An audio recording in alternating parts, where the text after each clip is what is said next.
Hi friends, welcome back to our channel. അപ്പോൾ എൻ്റെ പുതിയൊരു വീഡിയോയിലേക്ക് എല്ലാവർക്കും സ്വാഗതം. ഇന്ന് നമ്മൾ തയ്യാറാക്കാൻ പോകുന്ന ഈ ഒരു പലഹാരം ഉണ്ടല്ലോ, നിങ്ങൾക്കിത് മോർണിംഗ് ബ്രേക്ക്ഫാസ്റ്റ് ആയിട്ടോ ഈവനിങ് സ്നാക്കായിട്ടോ നൈറ്റ് ഡിന്നറിനൊക്കെ കഴിക്കാൻ പറ്റുന്ന ഒരു അടിപൊളി ഐറ്റമാണ്. ചപ്പാത്തിയും പൊറാട്ടയൊക്കെ മാറി നിൽക്കും കേട്ടോ ഇതിൻ്റെ ഒരു ടേസ്റ്റ്. അതുപോലെ തന്നെ കുട്ടികൾക്കൊക്കെ ഒരുപാട് ഇഷ്ടപ്പെടുന്ന ഒരു ഐറ്റം കൂടിയാണ് കേട്ടോ. അപ്പോൾ നമുക്കിതെങ്ങനെ ചെയ്തെടുക്കാൻ നോക്കാം. അതിനായിട്ട് ആദ്യം തന്നെ ഇതുപോലെ ഒരു ബൗളിലേക്ക് 1 കപ്പ് അളവിൽ മൈദപ്പൊടി എടുക്കുന്നുണ്ട്. നിങ്ങൾ എത്രയാണോ ഉണ്ടാക്കാൻ വേണ്ടി ഉദ്ദേശിക്കുന്നത് അതിനനുസരിച്ച് മൈദപ്പൊടിയുടെ അളവ് കൂട്ടിയും കുറച്ചിട്ടൊക്കെ എടുക്കാവുന്നതാണ്. ഇനി ഇതിലേക്ക് 1 കോഴിമുട്ട പൊട്ടിച്ചൊഴിച്ചു കൊടുക്കാം. അപ്പോൾ 1 കപ്പ് മൈദപ്പൊടിക്ക് 1 കോഴിമുട്ടയാണ് കേട്ടോ ഞാൻ ഇവിടെ അളവായിട്ട് എടുത്തിട്ടുള്ളത്. ഇപ്പോൾ ഒരു 1.5 കപ്പ് മൈദപ്പൊടിയൊക്കെ ആണെങ്കിലും 1 കോഴിമുട്ട ഉപയോഗിക്കാം. അപ്പോൾ നിങ്ങൾ അതിൽ കൂടുതലൊക്കെ ഉണ്ടാക്കുകയാണെങ്കിൽ അതിനനുസരിച്ചിട്ട് മുട്ടയുടെ അളവും കൂട്ടിയിട്ട് എടുക്കേണ്ടതാണ് കേട്ടോ. ഇനി ഇതിലേക്ക് പാകത്തിനുള്ള ഉപ്പിട്ട് കൊടുക്കുക. എന്നിട്ട് ഇനി ഇത് നമുക്ക് നന്നായിട്ട് തന്നെ മിക്സ് ചെയ്തെടുക്കാം. കൂടെ തന്നെ 1 ടീസ്പൂൺ ഓയിൽ ഒഴിച്ചു കൊടുക്കുന്നുണ്ട്. അതുപോലെ വെള്ളവും ചേർത്ത് കൊടുത്തിട്ട് വേണം ഇത് കലക്കി എടുക്കാനായിട്ട്. അതുപോലെ ഈ ഒരു മൈദപ്പൊടിക്ക് പകരം ഗോതമ്പ് പൊടി വെച്ചിട്ടും ചെയ്തെടുക്കാവുന്നതാണ് കേട്ടോ. അപ്പോൾ ഞാൻ ആദ്യം കോഴിമുട്ടയൊക്കെ ചേർത്തിട്ട് ഒന്ന് മിക്സ് ചെയ്തെടുത്ത ശേഷമാണ് ഇതിലേക്ക് വെള്ളം ഒഴിച്ചു കൊടുക്കുന്നത് കേട്ടോ. വെള്ളം ചേർത്ത് കൊടുത്തിട്ട് നന്നായിട്ട് തന്നെ മിക്സ് ചെയ്തെടുക്കണം. ഒരു ഫോർക്കോ ഒരു വിസ്കോ വെച്ചിട്ട് വേണം മിക്സ് ചെയ്തെടുക്കാനായിട്ട്. കട്ടകളും തരികളൊന്നും ഇല്ലാതെ നല്ല പോലെ തന്നെ മിക്സ് ചെയ്തെടുക്കാം. അതുപോലെ അധികം കട്ടിയാവാതെ കുറച്ച് ലൂസായിട്ട് തന്നെ മിക്സ് ചെയ്തെടുക്കണം കേട്ടോ. ഇതാണ് പരുവം. മാവ് ഒരുപാട് കട്ടിയായി പോകരുത്, എന്നാൽ ഒരുപാട് ലൂസാവാത്ത രീതിയിൽ കേട്ടോ. അപ്പോൾ നമ്മൾ മിക്സ് ചെയ്ത് വെച്ച മാവൊന്ന് മാറ്റി വെക്കുന്നുണ്ട്. ഇനി ഇതുപോലെ ഒരു ബൗളിലേക്ക് 2 കോഴിമുട്ട പൊട്ടിച്ചൊഴിച്ചു കൊടുക്കുന്നുണ്ട്. അതിലേക്ക് ലേശം കുരുമുളക് പൊടി ചേർത്ത് കൊടുക്കുന്നുണ്ട്. കുറച്ച് മല്ലിയില കട്ട് ചെയ്തത് ഇട്ട് കൊടുക്കുന്നുണ്ട്. കുരുമുളക് പൊടിക്ക് പകരം നിങ്ങൾക്ക് പച്ചമുളക് കട്ട് ചെയ്ത് ഇട്ട് കൊടുക്കണമെങ്കിൽ അങ്ങനെ എടുക്കാം. അതുപോലെ കുട്ടികൾക്കൊക്കെ ചെറിയ കുഞ്ഞു കുട്ടികൾക്കൊക്കെ കൊടുക്കുകയാണെന്നുണ്ടെങ്കിൽ കുരുമുളക് പൊടിൻ്റെ അളവൊക്കെ കുറച്ചിട്ട് ചേർത്ത് കൊടുക്കുക കേട്ടോ. ഇനി ഇതിലേക്ക് ഒരു നുള്ളു ഉപ്പും കൂടെ ചേർത്ത് കൊടുത്തിട്ട് നന്നായിട്ട് തന്നെ ഇതൊന്ന് ബീറ്റ് ചെയ്തെടുക്കുക. ആ കുരുമുളകും ഉപ്പൊക്കെ നന്നായിട്ട് തന്നെ കോഴിമുട്ടയിൽ മിക്സ് ആവുന്ന രീതിയിൽ ബീറ്റ് ചെയ്തെടുക്കുക കേട്ടോ. അപ്പോൾ അതുപോലെ കുട്ടികൾക്ക് കൊടുക്കുമ്പോൾ നിങ്ങൾക്ക് കുരുമുളക് പൊടിയോ പച്ചമുളകോ ഓപ്ഷണലാണ്, അത് വേണമെങ്കിൽ ചേർത്താൽ മതി കേട്ടോ. അപ്പോൾ ഞാനിവിടെ കോഴിമുട്ട നന്നായിട്ട് തന്നെ ഒന്ന് മിക്സ് ചെയ്ത് എടുത്തിട്ടുണ്ട്. ഇനി ഇത് മാറ്റി വെക്കാം. ഇനി ഇതുപോലെ ഒരു പാത്രത്തിലേക്ക് കുറച്ച് സവാളയും അതുപോലെ തന്നെ ക്യാരറ്റും ക്യാപ്സിക്കും എടുത്തിട്ടുണ്ട്. നല്ല കനം കുറച്ചിട്ട് വേണം സവാള അരിഞ്ഞെടുക്കാൻ. അതുപോലെ തന്നെ ക്യാരറ്റും ഇതുപോലെ കനം കുറച്ച് നീളത്തിൽ അരിഞ്ഞെടുത്തിട്ടുണ്ട്. ക്യാപ്സിക്കും അതുപോലെ അരിഞ്ഞെടുത്തിട്ടുണ്ട് കേട്ടോ. ഇനി ഇതിൻ്റെ കൂടെ നിങ്ങൾക്ക് കാബേജ് ചേർക്കണമെങ്കിൽ കാബേജ് ചേർക്കുക. അതുപോലെ ക്യാപ്സിക്കം ഇനി റെഡ് യെല്ലോ ഒക്കെ ഉണ്ടല്ലോ, അത് ചേർക്കണമെങ്കിൽ അതും ചേർത്ത് കൊടുക്കുക കേട്ടോ. അപ്പോൾ ഞാനിപ്പോൾ ഈ ഒരു 3 എണ്ണം എടുത്തിട്ടുള്ളൂ. ഇനി ഇതിലേക്ക് ലേശം ഉപ്പിട്ട് കൊടുക്കുക. അതുപോലെ തന്നെ ലേശം കുരുമുളക് പൊടിയും ചേർത്ത് കൊടുക്കുക. ഓപ്ഷണലാണ്. ഇനിയിപ്പോൾ കുരുമുളക് പൊടിക്ക് പകരം നിങ്ങൾക്ക് ചില്ലി ഫ്ലാക്സ് വേണമെങ്കിൽ അത് ചേർത്ത് കൊടുക്കാം. പിന്നെ ഇതിലേക്ക് ടൊമാറ്റോ സോസും കൂടെ ചേർത്ത് കൊടുക്കുന്നുണ്ട്. ഒരു 2-3 ടീസ്പൂണ് ടൊമാറ്റോ സോസ് ചേർത്ത് കൊടുത്തിട്ട് ഇത് നന്നായിട്ട് തന്നെ എല്ലാതും കൂടെ മിക്സ് ചെയ്തെടുക്കാം കേട്ടോ. ഇനിയിപ്പോൾ ഇതിൻ്റെ കൂടെ നിങ്ങൾക്ക് മയോണൈസ് ചേർക്കണമെങ്കിൽ അതും ചേർക്കാവുന്നതാണ്. അല്ലെങ്കിൽ മോമോ സോസ് ഉണ്ടെങ്കിൽ അത് ചേർത്ത് കൊടുക്കാം കേട്ടോ. അപ്പോൾ ഏത് സോസ് വേണമെങ്കിലും നിങ്ങൾക്ക് ചേർക്കാവുന്നതാണ്. അപ്പോൾ ഞാനിപ്പോൾ ഇതിലേക്ക് ടൊമാറ്റോ സോസ് ചേർത്തിട്ട് നന്നായിട്ട് തന്നെ അതൊന്ന് മിക്സ് ചെയ്തെടുത്തിട്ടുണ്ട്. അപ്പോൾ ഇനി ഇത് നമുക്ക് മാറ്റി വെക്കാം. ഇനി ഇതുപോലെ പാൻ ഒന്ന് നല്ലപോലെ ചൂടാവാൻ വേണ്ടി വെക്കുക. ചൂടായ പാനിലേക്ക് 1 തവി മാവ് ഒഴിച്ചു കൊടുക്കുക. നമ്മൾ നേരത്തെ മൈദയും കോഴിമുട്ടയൊക്കെ മിക്സ് ചെയ്ത് വെച്ച ഒരു മാവുണ്ടല്ലോ, അത് ഒഴിച്ചു കൊടുക്കുക. എന്നിട്ട് ഇതുപോലെ ഒന്ന് പാനിലേക്ക് എല്ലാ ഭാഗത്തേക്കും മാവൊന്ന് ഇങ്ങനെ ചുറ്റിച്ചെടുക്കുക. അതിനുശേഷം ഇത് നമുക്ക് തിരിച്ചും മറിച്ചിട്ട് കൊടുത്ത് ചുട്ടെടുക്കാം. ഫ്ലെയിം ഒന്ന് കൂട്ടിയും കുറച്ചൊന്നും ആക്കി കൊടുക്കണം കേട്ടോ. ഹൈ ഫ്ലെയിം ഇട്ട് കഴിഞ്ഞാൽ ഇത് നമുക്ക് കറക്റ്റായിട്ട് ചുട്ടെടുക്കാൻ വേണ്ടി പറ്റില്ല. അപ്പോൾ ഫ്ലെയിം നല്ലപോലെ ഒന്ന് കൂട്ടിയും കുറച്ച് കൊടുക്കുക. ഒരു സൈഡ് വെന്ത് വരുമ്പോൾ ഇത് പാനിൽ നിന്ന് തന്നാലെ വിട്ട് വരും. ആ സമയത്ത് നമുക്ക് കൈകൊണ്ട് തന്നെ എടുത്ത് തിരിച്ചിട്ട് കൊടുക്കാം. അപ്പോൾ ഇത് നമ്മൾ തിരിച്ചു മറിച്ചൊക്കെ ഇട്ട് കൊടുക്കുന്ന സമയത്ത് ഇതിൻ്റെ മുകളിലായിട്ട് നമുക്ക് ഓയിൽ വേണമെങ്കിൽ ഓയിലോ അല്ലെങ്കിൽ ബട്ടറോ നെയ്യോ എന്ത് വേണമെങ്കിലും ആക്കി കൊടുക്കാവുന്നതാണ്. അതുപോലെ ഇത് നമ്മൾ ഒരു കുറച്ച് നേരത്തിന് തിരിച്ചു മറിച്ച് ഇട്ട് കൊടുത്തുകൊണ്ടേ ഇരിക്കണം കേട്ടോ. അപ്പോഴാണ് ഇത് നമുക്ക് പെർഫെക്റ്റ് ആയിട്ട് കിട്ടുള്ളൂ. ഇപ്പോൾ അതിൻ്റെ മുകളിലായിട്ട് ഞാനിത് ഓയിൽ ഇങ്ങനെ ബ്രഷ് ചെയ്ത് കൊടുക്കുന്നുണ്ട്. ഇനിയിപ്പോൾ ഇത് നമുക്ക് തിരിച്ചിട്ട് കൊടുക്കുക. അതിന് തിരിച്ചു മറിച്ചൊക്കെ ഇട്ട് കൊടുക്കുമ്പോൾ ഇതുപോലെ നന്നായിട്ട് തന്നെ പൊന്തി വരും കേട്ടോ. ഇപ്പോൾ കണ്ടില്ലേ, ഇതിൻ്റെ എല്ലാ സൈഡും നന്നായിട്ട് തന്നെ ഒന്ന് പൊന്തി വന്നിട്ടുണ്ട്. ഇപ്പോൾ ഇതിൻ്റെ ഉള്ളിലൊക്കെ നന്നായിട്ട് സോഫ്റ്റായി വന്നിട്ടുണ്ട് കേട്ടോ. അപ്പോൾ ഇനി ഇത് നമുക്ക് ഈ ഒരു പാനിൽ നിന്ന് എടുത്ത് മാറ്റാം. ഇനി ഇതേ പാനിലേക്ക് 1 ടീസ്പൂൺ ഒന്ന് ഓയിൽ ഒഴിച്ചു കൊടുക്കുക. ഓയിൽ നല്ലപോലെ ചൂടായി കഴിഞ്ഞാൽ പിന്നെ ഇതിലേക്ക് നമ്മൾ നേരത്തെ ബീറ്റ് ചെയ്ത് വെച്ച കോഴിമുട്ട ഉണ്ടല്ലോ, അത് ഒഴിച്ചു കൊടുക്കുക. ഞാനിവിടെ ഒരു 3 എണ്ണമാണ് കേട്ടോ ചുട്ടെടുക്കുന്നത്. അപ്പോൾ 2 കോഴിമുട്ട നമ്മൾ മിക്സ് ചെയ്തെടുത്തതിൽ നമുക്ക് 3 എണ്ണം ഉണ്ടാക്കിയെടുക്കാം കേട്ടോ. അപ്പോൾ കോഴിമുട്ട ഒഴിച്ചു കൊടുത്തതും അതിൻ്റെ മുകളിലായിട്ട് നമ്മളിപ്പോൾ ചുട്ടെടുത്ത് മാറ്റി വെച്ചിട്ടുണ്ടല്ലോ, അത് വെച്ച് കൊടുക്കാം കേട്ടോ. അപ്പോൾ ഇങ്ങനെയാണ് നമ്മളിത് ചുട്ടെടുക്കുന്നത്. അപ്പോൾ കോഴിമുട്ട ഒഴിച്ചു കൊടുത്തതും അത് വെന്ത് വരുമ്പോഴത്തേക്കും അതിൻ്റെ മുകളിലായിട്ട് ഇത് വെച്ച് കൊടുത്താലാണ് അതിൽ നമുക്ക് ഒട്ടിപ്പിടിച്ച് നിൽക്കുള്ളൂ. ഇപ്പോൾ അതാ കണ്ടില്ലേ, ഇത്രയേ ഉള്ളൂ കേട്ടോ. ഇനി നമുക്കിത് എടുത്ത് മാറ്റാം. അപ്പോൾ ബാക്കിയുള്ളതും ഇതുപോലെ തന്നെ ചുട്ടെടുക്കാം. ചുട്ടെടുത്തതൊക്കെ ഇതുപോലെ ഒരു പ്ലേറ്റിലേക്ക് വെച്ച് കൊടുക്കുന്നുണ്ട്. ഇനി ഇതിൻ്റെ സെൻറ്ററിലായിട്ട് നമ്മൾ നേരത്തെ സവാളയും ക്യാപ്സിക്കും ക്യാരറ്റൊക്കെ ടൊമാറ്റോ സോസും കൊണ്ട് നന്നായിട്ട് മിക്സ് ചെയ്ത് വെച്ചിട്ടുണ്ടായിരുന്നില്ല, അത് വെച്ച് കൊടുക്കുക. എന്നിട്ട് ഇതുപോലെ റോൾ ചെയ്ത് കൊടുക്കുക. അപ്പോൾ ഇതുപോലെ തന്നെ ഞാൻ ബാക്കിയുള്ളതും ചെയ്തെടുക്കുന്നുണ്ട്. ഞാനിപ്പോൾ ഇവിടെ ഒരു 3 എണ്ണം ചെയ്തെടുത്തിട്ടുണ്ട് കേട്ടോ. ഇതിൻ്റെ ഒരു പീസ് കഴിച്ച് കിട്ടിയാലേ മതി കേട്ടോ, കുട്ടികൾക്ക് വയറ് നിറയും, അത്രയ്ക്ക് ടേസ്റ്റാണ്. അവരെന്തായാലും രാവിലത്തെ ബ്രേക്ക്ഫാസ്റ്റ് മടിക്കാതെ കഴിക്കും കേട്ടോ.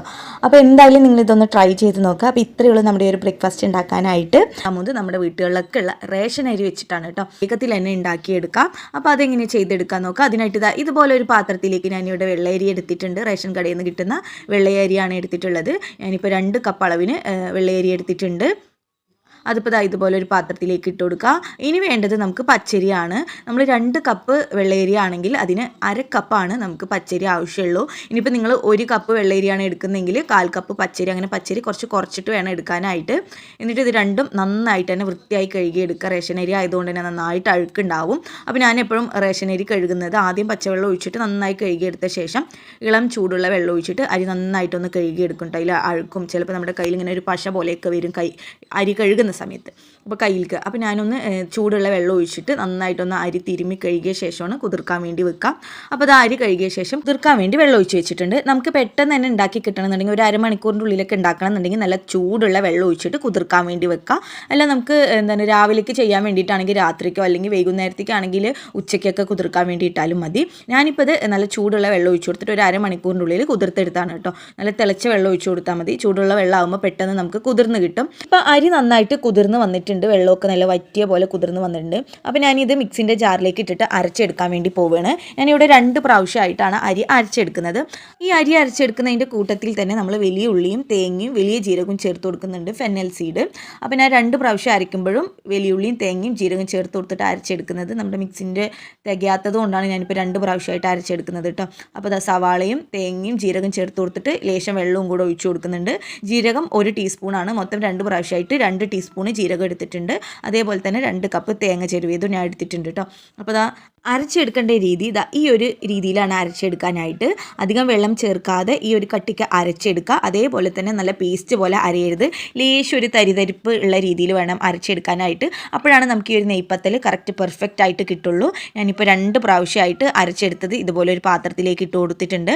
ഒരുപാട് വെള്ളം ചേർത്ത് കഴിഞ്ഞാൽ നമ്മൾ ഇനി പിന്നെ ഇതിലേക്ക് അരിപ്പൊടി ആഡ് ചെയ്യുമ്പോൾ കുറച്ചധികം അരിപ്പൊടി ഇടേണ്ടേ വരും. അപ്പോൾ ഈ ഒരു കട്ടിക്കാവുമ്പോൾ നമുക്ക് ലേശം അരിപ്പൊടി ചേർത്തിട്ടൊന്ന് കുഴച്ചെടുത്താൽ മതി കേട്ടോ. ഇനി ഇതിലേക്ക് നമുക്ക് ഉപ്പ് ചേർത്ത് കൊടുക്കുക. നമ്മൾ ഉപ്പ് ചേർത്തിട്ടുണ്ടായിരുന്നില്ല. അപ്പോൾ പാകത്തിനുള്ള ഉപ്പ് ചേർത്തിട്ട് കൈ വെച്ചിട്ട് തന്നെ കുഴച്ചെടുക്കുക. കൈ വെച്ച് കുഴച്ചെടുത്താലാണ് ഉപ്പ് നന്നായിട്ട് മിക്സ് ആവുള്ളൂ കേട്ടോ. അപ്പോൾ ഉപ്പൊക്കെ ചേർത്ത് മിക്സ് ചെയ്തെടുത്തിട്ടുണ്ട്. ഇനി ഇതിലേക്ക് നമുക്ക് ചേർത്ത് കൊടുക്കാനുള്ളത് അരിപ്പൊടിയാണ്. നമ്മൾ ഇടിയപ്പത്തിനും പത്തിരിക്കൊക്കെ എടുക്കുന്ന അരിപ്പൊടിയില്ല, വറുത്തതോ വറുക്കാത്തതോ ഏത് അരിപ്പൊടിയാണെങ്കിലും കുഴപ്പമില്ല. അത് കുറച്ചായിട്ട് ചേർത്ത് കൊടുക്കുക. ഞാൻ കറക്റ്റ് അളവ് പറയുന്നില്ല. ഞാനിപ്പോൾ ഒരു 2 ടേബിൾ സ്പൂൺ ആദ്യം ചേർത്ത് കൊടുത്തിട്ട് നന്നായിട്ട് തന്നെ ഒന്ന് കുഴച്ചെടുക്കുന്നുണ്ട്. നമ്മൾ ഇടിയപ്പത്തിൻ്റെയൊക്കെ ഒരു മാവ് കുഴച്ചെടുക്കുന്ന ആ ഒരു രീതി, എന്നാലും അധികം ഹാർഡാവാത്ത രീതിയിൽ വേണം കുഴച്ചെടുക്കാനായിട്ട്. ലേശം ഒരു വെള്ളമേറിയ രീതിയിൽ ഞാനിപ്പോൾ കാണിച്ചു തരാം. നമ്മൾ സ്പൂണ് വെച്ച് ആക്കി കൊടുത്താലൊന്നും കറക്റ്റായിട്ട് മിക്സ് ആവില്ല. നമ്മൾ കൈ വെച്ചിട്ട് തന്നെ നന്നായിട്ട് തന്നെ കുഴച്ചെടുക്കണം. അപ്പോൾ ലേശമായിട്ട് അരിപ്പൊടി ഇട്ട് കൊടുത്തിട്ട് കൈ വെച്ച് നന്നായി കുഴച്ചെടുക്കാം. മൊത്തം ഞാനിവിടെ 4 ടേബിൾ സ്പൂൺ അരിപ്പൊടി ഇതിൽ ചേർത്ത് കൊടുത്തിട്ട് അപ്പോൾ കണ്ടാൽ നിങ്ങൾക്കറിയാം നല്ല സോഫ്റ്റ് ആയിട്ട് തന്നെ കുഴച്ചെടുത്തിട്ടുണ്ട്. ഈ ഒരു രീതിയാണ് ആയി കിട്ടേണ്ടത്. ഇനി ഇതുപോലെ നമ്മുടെ ഓയിലിൻ്റെയോ വെളിച്ചെണ്ണൻ്റെയോ കവർ ഉണ്ടാവുമല്ലോ, അതിനായി ഇങ്ങനെ ഒന്ന് കട്ട് ചെയ്ത് എടുത്തിട്ടുണ്ട്. ഇതൊന്ന് പരത്തി എടുക്കാൻ വേണ്ടിയിട്ടാണ് കേട്ടോ. അപ്പോൾ കുറച്ച് മാവ് എടുത്തിട്ട് ഇതുപോലെ വെച്ച് കൊടുക്കുക. എന്നിട്ട് ഇതിൻ്റെ മീതെ ഒരു പാത്രം വെച്ചിട്ടൊന്ന് ജസ്റ്റ് ഒന്ന് പ്രസ് ചെയ്ത് കൊടുക്കുക. അധികം തിന്നാവരുത്. തിന്നായി കഴിഞ്ഞാൽ നമ്മുടെ നെയ്പ്പത്തലുണ്ടല്ലോ കറക്റ്റായിട്ട് പൊന്തി വരില്ല. അപ്പോൾ നമ്മൾ കുറച്ചൊന്ന് കട്ടിക്ക് വേണം പരത്തിയെടുക്കാനായിട്ട്. ഇനിയിപ്പോൾ നിങ്ങൾക്ക് വാഴയിലയിൽ വേണമെങ്കിൽ ഇപ്പോൾ ഞാൻ ഓയിൽ ഇവിടെ ചൂടാവാൻ വേണ്ടി വെച്ചിട്ടുണ്ട്. ഇനിയിപ്പോൾ നിങ്ങൾക്ക് വെളിച്ചെണ്ണയിൽ പൊരിച്ചെടുക്കണമെങ്കിൽ വെളിച്ചെണ്ണയിലും പൊരിച്ചെടുക്കുക. ഞാനിവിടെ ഓയിലാണ് പൊരിച്ചെടുക്കുന്നത്. അപ്പോൾ നമ്മൾ ശ്രദ്ധിക്കേണ്ടത് അധികം തിന്നാവാത്ത രീതിയിലൊന്ന് പരത്തിയെടുക്കുക. കൈ വെച്ചിട്ട് ജസ്റ്റ് ഒന്ന് പ്രസ് ചെയ്ത് കൊടുത്താലും മതി. വാഴയിലയിലോ അല്ലെങ്കിൽ ഒരു എണ്ണ തടവിയിട്ട് ഒരു പ്ലേറ്റിലോ വെച്ച് കൊടുത്തിട്ട് ഒന്ന് കൈ വെച്ചിട്ടൊന്ന് പ്രസ് ചെയ്ത് കൊടുത്താലും മതി. അപ്പോൾ കറക്റ്റ് ഒന്ന് വട്ടം കിട്ടാൻ വേണ്ടിയിട്ടാണ് ഞാൻ ഇതുപോലെ ഒന്ന് ഓയിലിൻ്റെ കവറിലാക്കിയിട്ട് പാത്രം വെച്ചിട്ട് പ്രസ് ചെയ്തത്. അപ്പോൾ അതാ കണ്ടില്ലേ, അധികം തിന്നാവാത്ത രീതിയിൽ പരത്തിയെടുത്ത് കഴിഞ്ഞാൽ നമ്മൾ ഭൂരിയൊക്കെ പൊന്തി നിൽക്കുന്ന രീതിയിൽ നല്ല പെർഫെക്റ്റ് ആയിട്ട് തന്നെ നമുക്ക് നെയ്പ്പത്തൽ ഉണ്ടാക്കിയെടുക്കാം. അതേപോലെ തന്നെ ഓയിൽ നന്നായി ചൂടായിരിക്കണം, ഹൈ ഫ്ലെയിമും ആയിരിക്കണം, എന്നാലാണ് നമ്മുടെ ഈ നെയ്പ്പത്തൽ പൊന്തി വരുള്ളൂ. അതുപോലെ തന്നെ പരത്തി വെക്കരുത്, അപ്പോൾ പരത്തിയിട്ടാണ് നമ്മൾ ചുട്ടെടുക്കേണ്ടത് കേട്ടോ. പരത്തിയൊന്നും വെക്കാൻ പറ്റില്ല, നമ്മൾ അപ്പോൾ തന്നെ പരത്തിയെടുക്കുക, എന്നിട്ട് നേരെ എണ്ണയിലേക്ക് ഇട്ട് കൊടുക്കുക കേട്ടോ. അപ്പോൾ അതാ നല്ല ടേസ്റ്റി ആയിട്ടുള്ള നെയ്പ്പത്തൽ ഇവിടെ റെഡി ആയിട്ടുണ്ട്. നല്ല പെർഫെക്റ്റ് ആയിട്ടുള്ള നെയ്പ്പത്തൽ, നല്ല അരി വെച്ചിട്ട് ചെയ്തെടുക്കാൻ പറ്റും, നല്ല ടേസ്റ്റി ആയിട്ടുള്ള നെയ്പ്പത്തലാണ്. അപ്പോൾ ഇതാ ഉള്ളൊക്കെ നല്ല സോഫ്റ്റ് ആയിട്ട് തന്നെ വന്നിട്ടുണ്ട്. അപ്പോൾ നിങ്ങൾ എന്തായാലും ട്രൈ ചെയ്ത് നോക്കുക. വളരെ പെട്ടെന്ന് ചെയ്തെടുക്കാൻ പറ്റുന്ന ഒരു സിമ്പിൾ ബ്രേക്ക്ഫാസ്റ്റ് റെസിപ്പി ആയാലോ, അടിപൊളി ടേസ്റ്റാണ് കേട്ടോ കേൾക്കാനായിട്ട്. അതുപോലെ തന്നെ എളുപ്പത്തിൽ തന്നെ ചെയ്തെടുക്കാവുന്നതാണ്. അപ്പോൾ നമുക്ക് ഈ ഒരു റെസിപ്പി എങ്ങനെ ചെയ്തെടുക്കാൻ നോക്കാം. അതിനായിട്ട് ആദ്യം തന്നെ ഞാനിവിടെ 1 കപ്പ് മൈദപ്പൊടി എടുത്തിട്ടുണ്ട്. നിങ്ങൾക്ക് മൈദപ്പൊടിക്ക് പകരമായിട്ട് ഗോതമ്പ് പൊടിയാണെങ്കിൽ ഗോതമ്പ് പൊടി എടുക്കാവുന്നതാണ്. അതുപോലെ തന്നെ നിങ്ങൾക്ക് അളവ് കൂട്ടിയിട്ടും കുറച്ചിട്ടും ഒക്കെ എടുക്കാവുന്നതാണ് കേട്ടോ. അപ്പോൾ അതാ ഈ ഒരു കപ്പ് മൈദപ്പൊടിയിലേക്ക് ഞാനിവിടെ 1.5 കപ്പ് അളവിൽ വെള്ളം ചേർത്ത് കൊടുക്കുന്നുണ്ട്. അപ്പോൾ വെള്ളം ആദ്യം കുറച്ച് ചേർത്ത് കൊടുക്കുക, എന്നിട്ട് നന്നായിട്ട് കട്ടകളും തരികളൊന്നും ഇല്ലാതെ മിക്സ് ചെയ്തെടുക്കുക. അതിനുശേഷം വീണ്ടും ബാക്കിയുള്ള വെള്ളം ചേർത്ത് കൊടുക്കുക കേട്ടോ. അധികം ലൂസാവാതെ കുറച്ച് തിക്കായിട്ട് വേണം നമുക്കിത് മിക്സ് ചെയ്തെടുക്കാനായിട്ട്. അപ്പോൾ നിങ്ങൾ എടുക്കുന്ന മൈദപ്പൊടിക്ക് പാകമായിട്ടുള്ള വെള്ളം ഒഴിച്ച് കൊടുക്കുക കേട്ടോ. അളവ് മൈദപ്പൊടി കൂട്ടിയെടുക്കണമെങ്കിൽ അതുപോലെ തന്നെ വെള്ളവും ചേർത്ത് കൊടുക്കാം. ഇപ്പോൾ അതാ ഞാൻ മാവ് നന്നായിട്ട് മിക്സ് ചെയ്തെടുത്തിട്ടുണ്ട്. ഈ ഒരു രീതിക്ക് വേണം നമുക്ക് മാവ് ആക്കിയെടുക്കാനായിട്ട്. ഒരുപാട് ലൂസാവരുത്, എന്നാൽ ഒരുപാട് തിക്കാവാത്ത രീതിയിൽ.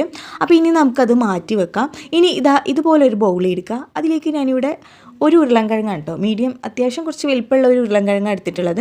അത് നമ്മൾ വേവിച്ചെടുത്താണ്. അപ്പോൾ വേവിച്ചെടുത്ത ഉരുളൻകിഴങ്ങ് ഗ്രേറ്റ് ചെയ്ത് എടുത്തിട്ടാണ് ഞാൻ ഈ ഒരു ബൗളിലേക്ക് ഇട്ട് കൊടുക്കുന്നത് കേട്ടോ.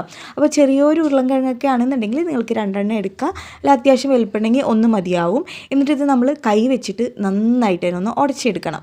അപ്പോൾ അത് നന്നായിട്ട് തന്നെ ഞാനിവിടെ കൈ വെച്ചിട്ട് ഉരുളൻകിഴങ്ങ് ഉടച്ചെടുത്തിട്ടുണ്ട്. ഇനി ഇതിലേക്ക് ചോപ്പ് ചെയ്തെടുത്ത സവാള ചേർത്ത് കൊടുക്കാം. 1 സവാളയുടെ പാതിയാണ് കേട്ടോ ഞാൻ എടുത്തിട്ടുള്ളത്. അത് ഇതിലേക്ക് ഇട്ട് കൊടുക്കാം. പിന്നെ വേണ്ടത് മല്ലിയിലയാണ്. മല്ലിയില കുറച്ച് കൂടുതൽ ചേർത്താലും കുഴപ്പമൊന്നുമില്ല കേട്ടോ. ചെറുതായി കട്ട് ചെയ്തെടുത്ത മല്ലിയില ചേർത്ത് കൊടുക്കാം. പിന്നെ വേണ്ടത് ചില്ലി ഫ്ലേക്സ് ആണ്. ഞാനിവിടെ 1 ടീസ്പൂൺ അളവിൽ ചില്ലി ഫ്ലേക്സ് ചേർത്ത് കൊടുത്തിട്ടുണ്ട്. അപ്പോൾ ചില്ലി ഫ്ലേക്സിൻ്റെ അളവ് നിങ്ങൾക്ക് കുറച്ചിട്ട് വേണമെങ്കിൽ കുറച്ചിട്ടും ചേർത്ത് കൊടുക്കാം കേട്ടോ. പിന്നെ വേണ്ടത് പാകത്തിനുള്ള ഉപ്പാണ്. അപ്പോൾ അതാ ഉപ്പ് ചേർത്ത് കൊടുക്കുന്നുണ്ട്. ഇനി ഇതിലേക്ക് ലേശം ഓയിൽ ചേർത്ത് കൊടുക്കുന്നുണ്ട്. അപ്പോൾ ഞാനിവിടെ ഇതിലേക്ക് 1 ടീസ്പൂൺ ഓയിലാണ് കേട്ടോ ചേർത്ത് കൊടുത്തിട്ടുള്ളത്. ഇനി ഇതെല്ലാം അതും കൂടെ നന്നായിട്ടൊന്ന് മിക്സ് ചെയ്തെടുക്കണം. ഇനി ഇതിലേക്ക് 1 നുള്ള് മഞ്ഞൾപ്പൊടി ചേർത്ത് കൊടുക്കാം. മഞ്ഞൾപ്പൊടി നല്ലതായതുകൊണ്ട് തന്നെ 1 നുള്ളി ചേർത്ത് കൊടുക്കണതിൽ കുഴപ്പമില്ല. നിങ്ങൾക്ക് വേണ്ട എന്നുണ്ടെങ്കിൽ വേണ്ട വെക്കാവുന്നതാണ് കേട്ടോ. അപ്പോൾ നല്ലൊരു കളറും കൂടെ കിട്ടും നമ്മളിത് ചുട്ടെടുക്കുന്ന സമയത്ത്. അപ്പോൾ അതാ ഞാൻ മഞ്ഞൾപ്പൊടിയും കൂടെ ചേർത്ത് കൊടുത്ത് നന്നായി മിക്സ് ചെയ്തെടുത്തിട്ടുണ്ട്. ഇനി ഇത് നമ്മൾ നേരത്തെ മിക്സ് ചെയ്ത് വെച്ച മൈദയുടെ ആ മാവിലേക്ക് മുഴുവനായിട്ടും ഇട്ട് കൊടുക്കുക. ഇനി ഇതെല്ലാതും കൂടെ വിസ്ക് വെച്ചിട്ട് നന്നായിട്ട് മിക്സ് ചെയ്തെടുക്കുക. വിസ്കോ ഫോർക്കോ അല്ലെങ്കിൽ സ്പൂണോ വെച്ചിട്ട് മിക്സ് ചെയ്തെടുക്കുക. നന്നായിട്ട് തന്നെ മിക്സായിരിക്കണം കേട്ടോ. ആ ഉരുളൻകിഴങ്ങ് മാവൊക്കെ കൂടെ നല്ലോണം മിക്സായിട്ട് ഉണ്ടാവണം. അപ്പോഴാണ് നമുക്കിത് ചുട്ടിയെടുക്കുമ്പോൾ നല്ല പെർഫെക്റ്റ് ആയിട്ട് കിട്ടുള്ളൂ കേട്ടോ. അപ്പോൾ ഏകദേശം ഒരു 2 സെക്കൻഡോളം നമ്മളിത് നന്നായിട്ട് മിക്സ് ചെയ്തെടുക്കണം. അപ്പോൾ അതാ ഞാനിതെല്ലാതും കൂടെ മിക്സ് ചെയ്തെടുത്തിട്ടുണ്ട്. ഇനി ഇതിലേക്ക് ഉപ്പൊക്കെ പാകമാണെന്ന് നോക്കുക. ഇത്രയേ ഉള്ളൂ കേട്ടോ. ഇനി നമുക്കിത് ചുട്ടിയെടുക്കാവുന്നതാണ്. റെസ്റ്റ് ചെയ്യാൻ വേണ്ടി വെക്കൊന്നും വേണ്ട. നല്ലോണം ചൂടായ ദോശത്തവിയിലേക്ക് 1.5 തവി മാവ് ഒഴിച്ചു കൊടുക്കുക. എന്നിട്ട് നമ്മളിത് ആ ദോശയൊക്കെ ആക്കി എടുക്കുന്ന പോലെ ഒന്ന് ചുറ്റിച്ചു കൊടുക്കുക. നല്ല തിന്നായിട്ട് തന്നെ ചുട്ടെടുക്കുക കേട്ടോ. ഇനി ഇതിൻ്റെ ഒരു സൈഡ് ഒന്ന് വെന്ത് വരുമ്പോൾ നമുക്കിത് തിരിച്ചിട്ട് കൊടുക്കാം. അതുപോലെ തന്നെ ഇതിൻ്റെ മുകളിലായിട്ട് ബട്ടറോ നെയ്യോ എന്ത് വേണമെങ്കിലും ആക്കി കൊടുക്കാവുന്നതാണ്. ഇനിയിപ്പോൾ ഓയിലാണെങ്കിൽ ഓയിലും ആക്കി കൊടുക്കാം കേട്ടോ. ഇപ്പോൾ അതായത് ഇതിൻ്റെ ഒരു സൈഡ് ഒന്ന് വെന്ത് വന്നിട്ട് ഞാൻ ഇത് തിരിച്ചിട്ട് കൊടുത്തിട്ടുണ്ട്. അപ്പോൾ ഇത് തിരിച്ചും മറിച്ചിട്ട് കൊടുക്കുന്ന സമയത്ത് ഇതിൻ്റെ മുകളിലായിട്ട് കുറച്ച് ഓയിലാക്കി കൊടുക്കുന്നുണ്ട്. ഇനിയിപ്പോൾ ഒട്ടും ഓയിൽ കഴിക്കാൻ പറ്റാത്തവരാണെന്നുണ്ടെങ്കിൽ ഡ്രൈ പാനിൽ സിമ്പിളായിട്ട് ചുട്ടെടുക്കുക, ഒട്ടും ഓയിലൊന്നും ആക്കാതെ. ഇപ്പോൾ ഇതാ ഇതിൻ്റെ 2 സൈഡും നല്ലോണം ഒന്ന് മൊരിഞ്ഞ് വന്നിട്ടുണ്ട് കേട്ടോ. അപ്പോൾ ഇത്രയേ ഉള്ളൂ, നമുക്ക് എളുപ്പത്തിൽ ചെയ്യാവുന്നതാണ്. 2 സൈഡും നല്ലോണം ഒന്ന് മൊരിഞ്ഞ് വന്നാൽ നമുക്ക് എടുത്ത് മാറ്റാം. ബാക്കിയുള്ളതും ഇതുപോലെ തന്നെ ചുട്ടെടുക്കാം. അതുപോലെ തന്നെ ചുട്ടെടുത്ത് കഴിഞ്ഞാലും കൂടെ നല്ല സോഫ്റ്റ് ആയിട്ടാണുള്ളത്. നിങ്ങൾക്കിത് മോർണിംഗ് ബ്രേക്ക്ഫാസ്റ്റ് ആയിട്ട് ചെയ്തെടുക്കാം. അതുപോലെ തന്നെ കുട്ടികൾക്ക് ലഞ്ച് ബോക്സിലേക്കൊക്കെ കൊടുത്തേക്കാൻ പറ്റുന്ന ഒരു അടിപൊളി ഐറ്റമാണ് കേട്ടോ. ഇപ്പോൾ ഇതാ കണ്ടില്ലേ, നല്ല സോഫ്റ്റ് ആയിട്ടുള്ള ബ്രേക്ക്ഫാസ്റ്റാണ്. എന്തായാലും നിങ്ങളിതൊന്ന് ട്രൈ ചെയ്ത് നോക്കുക. തയ്യാറാക്കാൻ വന്നത് പൊറാട്ടയോ ചപ്പാത്തിയോ ഒന്നുമല്ല കേട്ടോ. നമുക്കിത് മോർണിംഗ് ബ്രേക്ക്ഫാസ്റ്റ് ബ്രേക്ക്ഫാസ്റ്റോ ഈവനിങ് ടൈമിൽ സ്നാക്കായിട്ടോ അല്ലെങ്കിൽ നൈറ്റ് ഡിന്നറിനൊക്കെ കഴിക്കാൻ പറ്റുന്ന ഒരു അടിപൊളി ഐറ്റാണ്. അതുപോലെ തന്നെ കുട്ടികൾക്കൊക്കെ ഒരുപാട് ഇഷ്ടപ്പെടുന്നതാണ്, എളുപ്പത്തിൽ തന്നെ ചെയ്തെടുക്കാവുന്നതും കൂടിയാണ്. അപ്പോൾ നമുക്കിതൊന്ന് ഇങ്ങനെ ചെയ്തെടുക്കാൻ നോക്കാം. അതിനായിട്ട് ആദ്യം തന്നെ ഞാനിവിടെ മൈദപ്പൊടിയാണ് കേട്ടോ എടുത്തിട്ടുള്ളത്. നിങ്ങൾക്ക് മൈദപ്പൊടിക്ക് പകരം ഗോതമ്പ് പൊടിയാണെങ്കിൽ അത് വെച്ചും ചെയ്യാവുന്നതാണ്. ഞാനിവിടെ 2 കപ്പ് അളവിൽ മൈദപ്പൊടി എടുക്കുന്നുണ്ട്, കൂടെ തന്നെ 1/2 കപ്പ് അളവിൽ ഗോതമ്പ് പൊടി എടുക്കുന്നുണ്ട്. ഇനി ഇത് നേരെ തിരിച്ചിട്ട് വേണമെങ്കിൽ അങ്ങനെ എടുക്കാവുന്നതാണ് കേട്ടോ.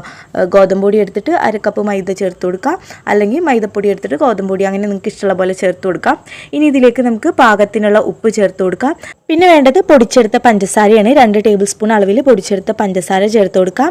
ഒരു നുള്ള് ബേക്കിംഗ് സോഡ ചേർത്ത് കൊടുക്കുക, ഒരു 1/4 ടീസ്പൂണോളം ഉണ്ടാവും കേട്ടോ, അത് ചേർത്ത് കൊടുക്കുക. ഇനി ഇതെല്ലാം അതും കൂടെ നന്നായിട്ട് തന്നെ ആദ്യം ഒന്ന് മിക്സ് ചെയ്തെടുക്കുക. ഉപ്പും പഞ്ചസാരയും ബേക്കിംഗ് സോഡയൊക്കെ മാവിൽ നന്നായിട്ട് സ്പ്രെഡ് ആവാൻ വേണ്ടിയിട്ട് കൈവച്ചിട്ട് നല്ലോണം മിക്സ്. ഇനി ഇതിലേക്ക് 2 ടീസ്പൂൺ ബട്ടർ ചേർത്ത് കൊടുക്കുക.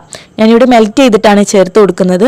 ഇനി ഇതിന് പകരം നിങ്ങൾക്ക് നെയ്യ് വേണമെങ്കിൽ നെയ്യ് ചേർത്ത് കൊടുക്കുക, അല്ലെങ്കിൽ ഓയിൽ വേണമെങ്കിൽ ഓയിൽ ചേർത്ത് കൊടുക്കുക കേട്ടോ. ഇനി നന്നായിട്ട് തന്നെ ഒന്ന് മിക്സ് ചെയ്തെടുക്കുക. അതിനുശേഷം ഇതിലേക്ക് തൈര് ചേർത്ത് കൊടുക്കാം. തൈര് ഞാനിവിടെ ഒരു 2-3 ടേബിൾ സ്പൂണോളം ചേർത്തിട്ടുണ്ട് കേട്ടോ. അപ്പോൾ ഞാനിത് ഒരു ബൗളിലാണ് ചേർത്തത് കൊണ്ട് തന്നെ എനിക്ക് കറക്റ്റായിട്ട് അളവ് പറയാൻ പറ്റിയില്ല. ഏകദേശം ഒരു 3 ടേബിൾ സ്പൂൺ വേണ്ടി വരും കേട്ടോ. അപ്പോൾ അത് ആ തൈരും ചേർത്ത് കൊടുത്തിട്ട് മാവ് നന്നായിട്ട് തന്നെ ആദ്യം ഒന്ന് മിക്സ് ചെയ്തെടുക്കാം.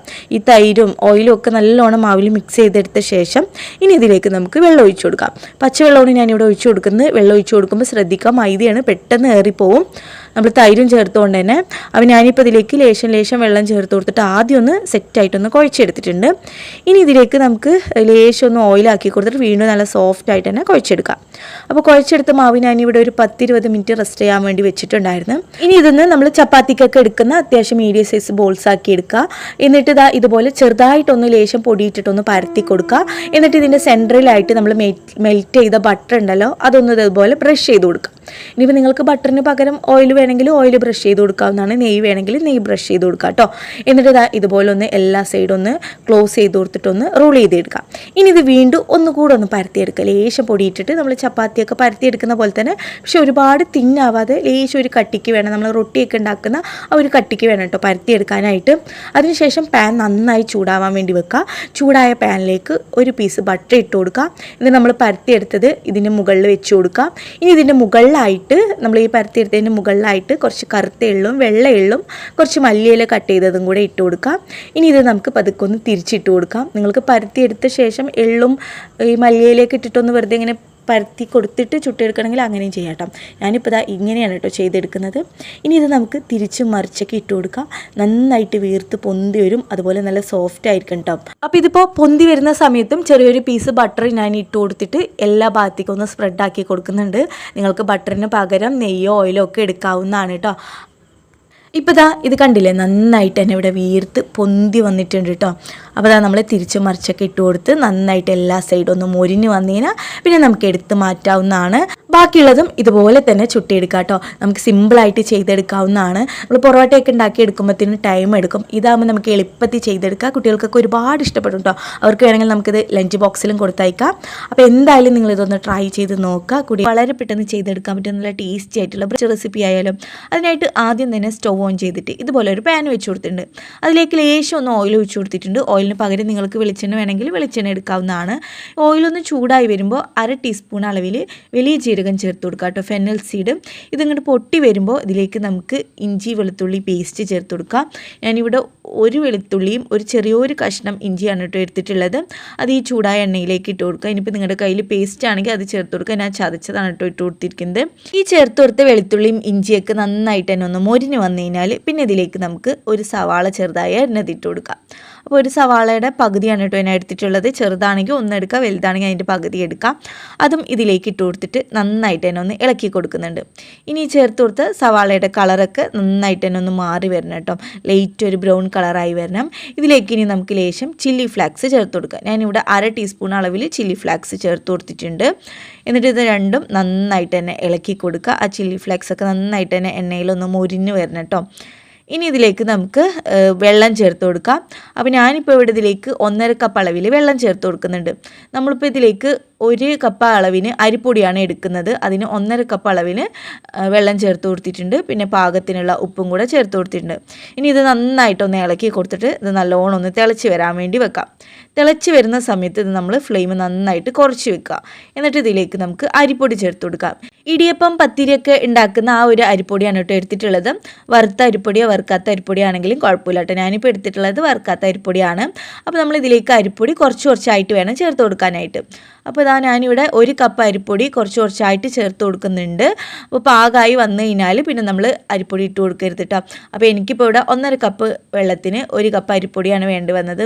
ചിലപ്പോൾ ചിലരുടെ അരിപ്പൊടിയൊക്കെ കുറച്ച് വെള്ളം പെട്ടെന്ന് ഏറിപ്പോകുന്നതും അല്ലെങ്കിൽ പെട്ടെന്ന് ഡ്രൈ ആവുന്നതൊക്കെയാണ്. അപ്പോൾ നിങ്ങൾ വെള്ളവും അരിപ്പൊടിയൊക്കെ പാകത്തിന് കറക്റ്റായിട്ട് എടുത്ത് ചെയ്യുക കേട്ടോ.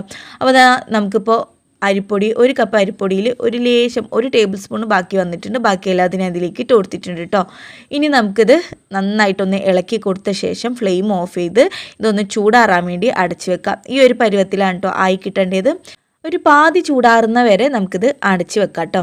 ഇപ്പോൾ ഇതിൻ്റെ ചൂടൊക്കെ ഒന്ന് കുറഞ്ഞ് വന്നിട്ടുണ്ട്. ഇനി നമുക്കിത് കൈ വെച്ചിട്ട് തന്നെ ഒന്ന് കുഴച്ചെടുക്കാം. അതിനുശേഷം നമുക്കിതിലേക്ക് വേവിച്ചെടുത്ത ഉരുളൻകിഴങ്ങ് ചേർത്ത് കൊടുക്കാം. ഉരുളക്കിഴങ്ങ് വേവിച്ച് തൊലിയൊക്കെ കളഞ്ഞ് നന്നായിട്ട് തന്നെ ഉടച്ചെടുത്താണ് കേട്ടോ. ഞാനിവിടെ 2 ഉരുളൻകിഴങ്ങ് എടുത്തിട്ടുണ്ട്. അപ്പോൾ ഇനി ഉടച്ചെടുത്ത ഉരുളൻകിഴങ്ങ് മാവും കൂടെ നന്നായിട്ട് തന്നെ കൈ വെച്ചിട്ട് ഒന്ന് മിക്സ് ചെയ്തെടുക്കാം. അപ്പോൾ ആ മാവ് ഇവിടെ നന്നായിട്ട് തന്നെ മിക്സ് ചെയ്ത് എടുത്തിട്ടുണ്ട്. ഇനി ഇതിപ്പോൾ നമുക്ക് പരത്തിയെടുക്കണം. അപ്പോൾ മീഡിയം സൈസുള്ള ബോൾസ് മാവാക്കിയെടുക്കുക. പരത്തിയെടുക്കാൻ പിന്നെ പണിയില്ല കേട്ടോ. നമുക്ക് എളുപ്പത്തിൽ തന്നെ ചെയ്തെടുക്കാവുന്നതാണ്. അപ്പോൾ കുറച്ച് മാവ് എടുത്തിട്ട് ഇതുപോലെ ഒന്ന് ഉരുട്ടിയെടുക്കുക. അതിനുശേഷം നമ്മുടെ കയ്യിൽ ഓയിലിൻ്റെ കവറോ അല്ലെങ്കിൽ വാഴയിലയോ എടുത്താൽ മതി കേട്ടോ. ഞാനിപ്പോൾ ഇവിടെ ഒരു ഓയിലിൻ്റെ കവറാണ് എടുത്തിട്ടുള്ളത്. അതിലേക്ക് ഉരുട്ടിയെടുത്ത മാവ് വെച്ച് കൊടുക്കുക. എന്നിട്ട് ഇതുപോലെ നമ്മളൊരു പ്ലേറ്റ് വെച്ചിട്ട് പ്രസ് ചെയ്ത് കൊടുക്കുക കേട്ടോ. അപ്പോൾ ഞാനിത് പ്രസ് ചെയ്ത് കൊടുക്കുന്നുണ്ട്. ഇനി ഇത് നമുക്കൊന്ന് റൗണ്ട് ഷേപ്പിൽ കിട്ടാൻ വേണ്ടിയിട്ട് ഒരു റൗണ്ടുള്ള ഒരു പാത്രം വെച്ചിട്ട് ഞാനിത് കട്ട് ചെയ്തെടുക്കുന്നുണ്ട്. നിങ്ങൾക്ക് ഇങ്ങനെ ചുട്ടെടുക്കണമെങ്കിൽ ഇങ്ങനെ തന്നെ ചുട്ടെടുക്കാവുന്നതാണ്. ഞാനിപ്പോൾ ഒരു റൗണ്ട് ഷേപ്പ് കിട്ടാൻ വേണ്ടിയിട്ട് ഇതുപോലെ ഒരു പാത്രം വെച്ചിട്ടൊന്ന് കട്ട് ചെയ്തെടുക്കുന്നുണ്ട്. ഈ കട്ട് ചെയ്തെടുക്കുന്ന ഈ ഒരു ബാക്കി ഉണ്ടല്ലോ അത് നമ്മൾ വീണ്ടും പരത്തിയെടുക്കും കേട്ടോ. അപ്പോൾ പരത്തിയെടുക്കാനായിട്ട് പണിയൊന്നുമില്ല. ഇതുപോലെ ഒരു ഓയിലിൻ്റെ കവറോ അല്ലെങ്കിൽ ഒരു വാഴയില ഉണ്ടെങ്കിൽ അല്ലെങ്കിൽ പ്ലേറ്റ് തന്നെ വെച്ചിട്ട് നമുക്ക് പ്ലേറ്റിൻ്റെ അടിഭാഗത്തിൽ ലേശം ഒന്ന് ഓയിൽ തടവി കൊടുത്തിട്ട് വേണമെങ്കിലും പരത്തിയെടുക്കാവുന്നതാണ്. അപ്പോൾ ഇനി നമുക്കിത് ചുട്ടെടുക്കാം. അപ്പോൾ ചൂടായ ദോശ തവയിലേക്ക് ഇട്ട് കൊടുക്കുക. എന്നിട്ട് നമ്മൾ മീഡിയം ഫ്ലെയിം ഇട്ടിട്ട് വേണം ചുട്ടെടുക്കാനായിട്ട്. 2 സൈഡിലും നിങ്ങൾക്ക് വെളിച്ചെണ്ണയോ ഓയിലോ വേണമെങ്കിൽ ആക്കി കൊടുക്കാവുന്നതാണ്. ഒരു സൈഡ് നന്നായിട്ട് തന്നെ ഒന്ന് വെന്ത് വരുമ്പോൾ നമുക്കിത് തിരിച്ചിട്ട് കൊടുക്കാം. വളരെ പെട്ടെന്ന് ചെയ്തെടുക്കാവുന്നതാണ് കേട്ടോ. അതുപോലെ തന്നെ നല്ല സോഫ്റ്റ് ആയിട്ടാണ് ഉള്ളത്. നമ്മൾ ചപ്പാത്തിയൊക്കെ ഉണ്ടാക്കിയെടുക്കുന്നതിനെക്കാട്ടി നല്ല സോഫ്റ്റും ടേസ്റ്റി ആയിട്ടാണ് ഉള്ളത്. അപ്പോൾ ഞാനിവിടെ ഓരോന്നും പ്രസ് ചെയ്ത് റൗണ്ട് ഷേപ്പിൽ കട്ട് ചെയ്തെടുത്തിട്ട് ഒരു പ്ലേറ്റിൽ മാറ്റി വെച്ചിട്ടുണ്ടായിരുന്നു. അങ്ങനെയാണ് കേട്ടോ ഓരോന്നും ചുട്ടെടുക്കുന്നത്. അപ്പോൾ പരത്തേണ്ട ആവശ്യമില്ല. പരത്തിയൊക്കെ വെച്ച ശേഷം ചുട്ടെടുത്താലും മതി. സോഫ്റ്റ് ആയിട്ട് തന്നെയാണ് ഉള്ളത്. ഇങ്ങനെ ആകുമ്പോൾ നമുക്ക് കറി പോലും ആവശ്യമില്ല. വെറുതെ കഴിക്കാനും അടിപൊളി ടേസ്റ്റാണ്. മോർണിംഗ് ബ്രേക്ക്ഫാസ്റ്റ് ആയിട്ടോ അല്ലെങ്കിൽ ഈവനിങ് ടൈമിൽ ചായൻ്റെ കൂടെ കഴിക്കാനോ കുട്ടികൾക്ക് ലഞ്ച് ബോക്സിൽ കൊടുത്താൽ ഒക്കെ അടിപൊളിയായിട്ടുള്ളതാണ്. നമ്മൾ എപ്പോഴും ഉണ്ടാക്കുന്നതിൽ വെച്ചിട്ട് കുറച്ച് വെറൈറ്റി ആയി ചെയ്യുമ്പോഴാണ് കുട്ടികൾക്കും കൂടെ കഴിക്കാനായിട്ട് കുറച്ച് ഇൻട്രസ്റ്റ് ഉണ്ടാവുക. അപ്പോൾ നിങ്ങൾ എന്തായാലും ഒന്ന് ഇത് ട്രൈ ചെയ്ത് നോക്കുക. ചൂടാറി കഴിഞ്ഞാലും കൂടെ കണ്ടില്ല നല്ല സോഫ്റ്റ് ആയിട്ട് തന്നെയാണ് ഇട്ടുള്ളത്. നമുക്ക് വളരെ എളുപ്പത്തിൽ ചെയ്തെടുക്കാൻ പറ്റുന്ന ഒരു സിമ്പിൾ ബ്രേക്ക്ഫാസ്റ്റ് റെസിപ്പി ആയിട്ടാണ് വന്നിട്ടുള്ളത്. അപ്പോൾ നമുക്കതെങ്ങനെ ചെയ്തെടുക്കാൻ നോക്കാം. അതിനായിട്ട് ആദ്യം തന്നെ ഞാനിവിടെ 1/4 കപ്പ് അളവിൽ റവ എടുത്തിട്ടുണ്ട്. വറുത്തതോ വറുക്കാത്തതോ ഏത് റവയാണെങ്കിലും കുഴപ്പമില്ല. അപ്പോൾ ഈ ഒരു റവ നേരെ മിക്സിയുടെ വലിയൊരു ജാറിലേക്ക് ഇട്ട് കൊടുക്കാം. അതേ അളവിൽ തന്നെ തേങ്ങാ ചെരുവിയത് ഒഴുക്കാം കേട്ടോ. അപ്പോൾ നിങ്ങൾക്ക് എത്രയാണ് ഉണ്ടാക്കാൻ വേണ്ടി ഉദ്ദേശിക്കുന്നത് അതിനനുസരിച്ചിട്ട് അളവിലൊക്കെ മാറ്റം വരുത്താവുന്നതാണ് കേട്ടോ. അപ്പോൾ ഇനി ഇതിലേക്ക് ഒരു നേന്ത്രപ്പഴം, നന്നായി പഴുത്ത നേന്ത്രപ്പഴം കൂടെ ചേർത്ത് കൊടുക്കുന്നുണ്ട്. ഇനി ഇതിലേക്ക് 1 ടീസ്പൂൺ അളവിൽ പഞ്ചസാര ചേർത്ത് കൊടുക്കുക. ഒരു നുള്ളു ഉപ്പും ചേർത്ത് കൊടുക്കുക. ഇനിയിപ്പോൾ മധുരം കുറച്ച് കൂട്ടിയിട്ട് വേണമെങ്കിൽ 1-2 സ്പൂണ് കൂടുതലായിട്ടും ചേർക്കാവുന്നതാണ്. നമ്മൾ രാവിലെ ഉണ്ടാക്കുന്ന ബ്രേക്ക്ഫാസ്റ്റ് ആയതുകൊണ്ട് മധുരം കുറച്ചിട്ട് വേണം കേട്ടോ ഉണ്ടാക്കാനായിട്ട്. അപ്പോൾ അതുകൊണ്ടാണ് ഞാൻ പഞ്ചസാരയുടെ അളവ് 1 ടീസ്പൂൺ ചേർത്തത് കേട്ടോ. ഇനി ഇതിലേക്ക് വെള്ളം ഒഴിച്ചു കൊടുക്കുക. നമ്മുടെ ഈ റവ മുങ്ങിക്കിടക്കുന്ന രീതിയിൽ വേണം കേട്ടോ വെള്ളം ഒഴിച്ചു കൊടുക്കാനായിട്ട്. ഇനി ഇത് നല്ല പോലെ തന്നെ മിക്സിയിൽ അടിച്ചെടുക്കാവുന്നതാണ് കേട്ടോ. അപ്പോൾ അടിച്ചെടുത്തത് ഇതുപോലെ ഒരു പാത്രത്തിലേക്ക് ഞാൻ ഒഴിച്ചു കൊടുത്തിട്ടുണ്ട്. ഈ ഒരു കട്ടിക്കാണ് കേട്ടോ പാടുള്ളൂ. ഒരുപാട് ലൂസായി പോകാനും പാടില്ല. അപ്പോൾ ഇനി ഇതെല്ലാതും കൂടെ നന്നായിട്ടൊന്ന് ആദ്യം മിക്സ് ചെയ്തെടുക്കുക. ഉപ്പൊക്കെ പാകമാണോ നോക്കുക.